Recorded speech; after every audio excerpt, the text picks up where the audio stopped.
On Greek shoes are pom-poms. The Japanese wear kimonos. China wears Mao suits. The Austrians have hats similar to Chico marks, but they wear deer for pins. Indians wear sour suits. Through the melting pot and westward expansion came the clothes that became part of the American image. That is none other than a pair of jeans. Throughout history, blue jeans have been a symbol of an egalitarian attitude toward fashion, a working-class origin story, and a story of entrepreneurship. There is no chance you would be wearing a three-piece suit if an angel held your hand and took you back to your best day, the day you felt most comfortable and fulfilled. Obviously, not your wedding day. You'd probably have been wearing jeans. Pieces of denim, blue jeans, and dungarees are all cotton work trousers that became more comfortable and characterful with age. Fashion trends come and go, but iconic style stands the test of time. Maybe that's what's most important about Levi Strauss. Known for creating and popularizing blue jeans, Levi's, a trademark brand of Levi Strauss & Co., headquartered in San Francisco, has been an integral part of America's wardrobe for decades. Each year, the US alone produces up to 450 million pairs of jeans. However, when did the humble jeans come into being? Like all Western traditions, this tale begins at the end of a dusty road stretching from San Francisco to Arizona. Early life. A dry goods peddler's son, Levi Strauss, was born to a Jewish family in Buttenheim, Bavaria, Germany in 1829, where he created the quintessential American garment. Jews had a difficult time in Buttenheim. Their homes were restricted to a small area of town. Judaism had a limited marriage rate, and the businesses and homes of Jews were taxed differently. Many Jewish families immigrated to the United States as a result of anti-Semitism. Therefore, Levi moved to Kentucky in 1848 and began learning the trade. As the gold rush swept across California in 1853, he made his way to San Francisco. He opened his first store with his brother-in-law in a small building on California Street. He owned both 14 through 16 Battery Street. There were many items he sold, including bedding and handkerchiefs. He later partnered up with Jacob Davis, who invented blue jeans. And 20 years later, in 1873, they patented their concept. The invention of blue jeans. Jacob W. Davis was a Latvian tailor born in Riga, who immigrated to the United States in 1854. Ultimately, he traveled west to San Francisco in 1856, following a similar path to Strauss. Davis then moved to Canada to pan for gold, Nevada for sales, and then back to Reno to work as a tailor. The railroad workers of the Central Pacific commissioned him to make specific durable products for them, such as tents, horse blankets, wagon covers, and jeans reinforced with copper rivets. Jacob Davis could not meet the demand for his tough denim jeans with rivets and duck cloth, first sewed in 1870, among woodcutters and railroad workers. The inventor recognized the importance of his invention and that it should be protected by a patent, but he did not have the funds to make a patent application. Then, in 1872, he asked Levi Strauss if he could apply while receiving his assistance, some $68. Davis and Strauss were issued U.S. Patent 139,121 on May 20th, 1873. Their unique stitching on their back pocket was also registered as a trademark. Levi's introduced its logo in 1886, depicting two horses pulling apart overalls, symbolizing Levi's overall strength. By this time, Strauss had become a millionaire and was well known for his businesses and philanthropic activities in San Francisco. Strauss joined the California Immigrant Union in 1869, which promoted California products and encouraged immigrants from Europe and the East Coast to settle in California. His charity organization helped the poor, widows, and orphans. Strauss made a gift to the California School for the Deaf in 1897 by establishing 28 scholarships at the University of California. Aside from theater and concerts, he enjoyed the city's cultural events, such as social and literary clubs. A reputation of fairness, honest, and unpretentiousness preceded Strauss. Levi preferred to be called Levi rather than Mr. Strauss.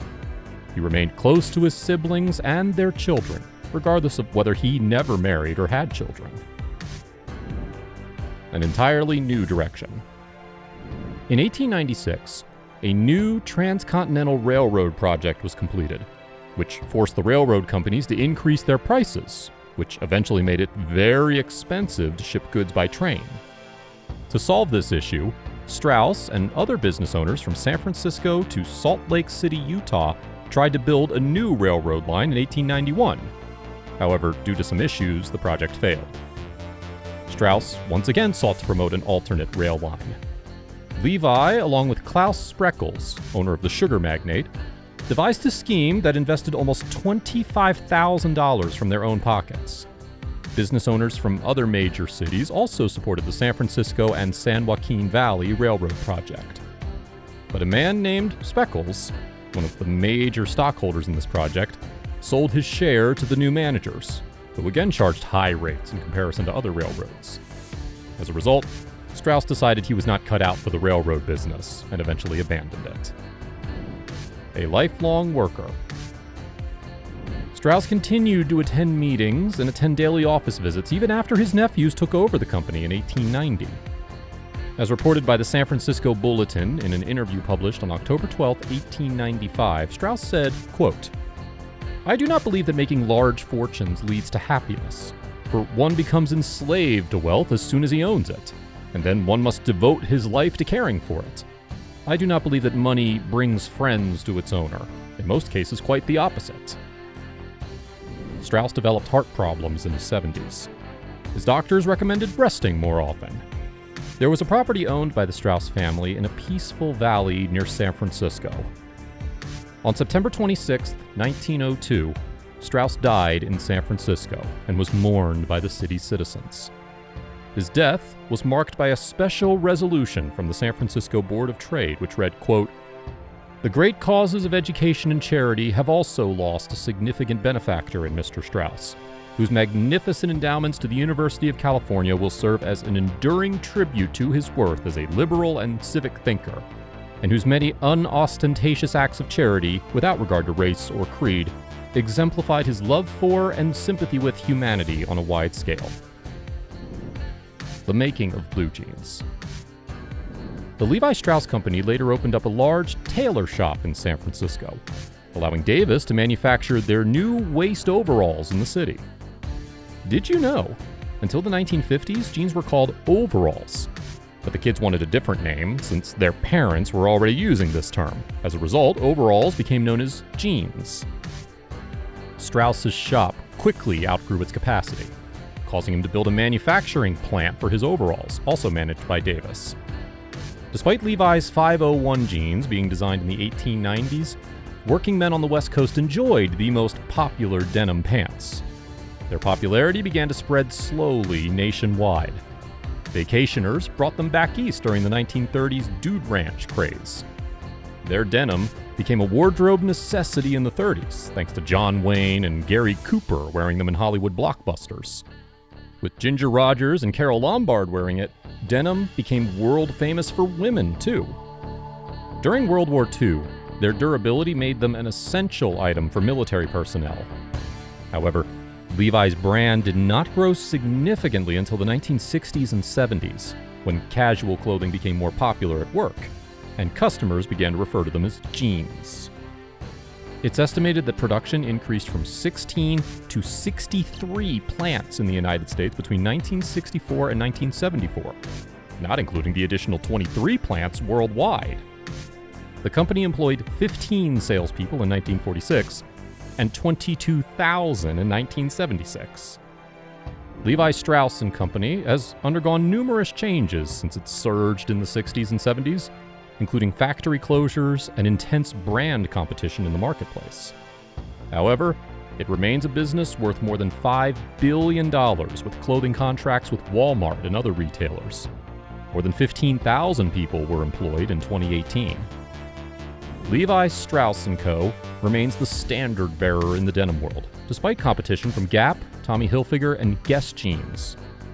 In its history, Levi Strauss & Co. became the maker of the iconic American garment, and still is, with roots settling in the West. Observing Levi Strauss Day. February 26th is celebrated as Levi Strauss Day. Annually, the company organizes community days to help charitable organizations. In keeping with Levi Strauss's legacy, they run community projects, encouraging all employees to get involved. The 21st century has brought positive changes to Levi Strauss & Co., including reducing the amount of water used to manufacture their products. By recycling 96% of the water they use, they've been able to reduce water usage drastically. Mr. Levi Strauss embodies the American dream in the truest way possible. A German immigrant, Strauss became one of the most prominent figures in America as a result of his hard work, his willingness to take risks, and his good fortune. Levi Strauss rented his name to one of the most recognizable and loved American products, Levi's blue jeans. Some Levi Strauss & Co. facts you might find interesting. Number 1.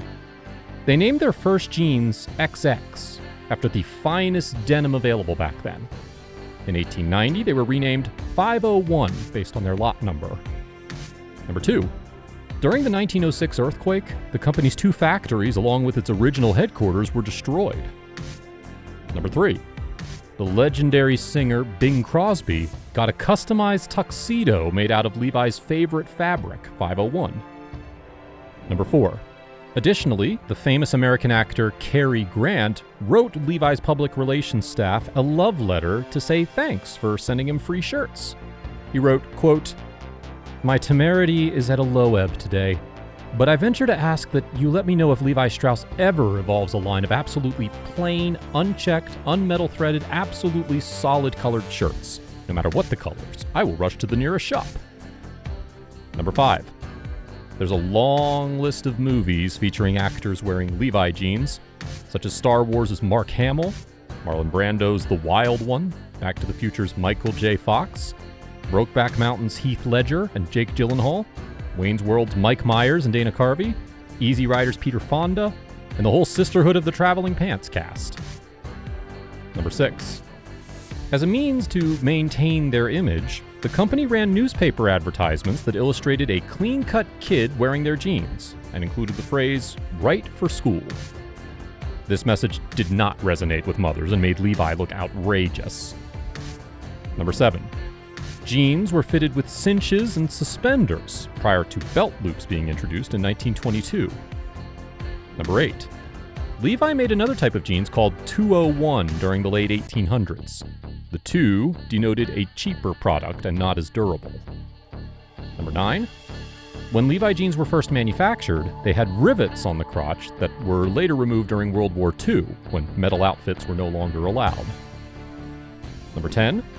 An 1879 pair of Levi's is kept in a fireproof safe, which is accessible by just 2 people at the company. It is estimated that the pair is worth almost $150,000. And number 11, the Levi Foundation collected 18,850 pairs of donated Levi's in 2014 as a message of recycling on the San Francisco 49ers football field named Field of Jeans. It was great to have you with us. We hope Levi's story inspired you to strive to become the best you can be no matter what obstacles you face. Make sure you like the video and follow our channel for more inspiring videos. We welcome all comments. Thank you.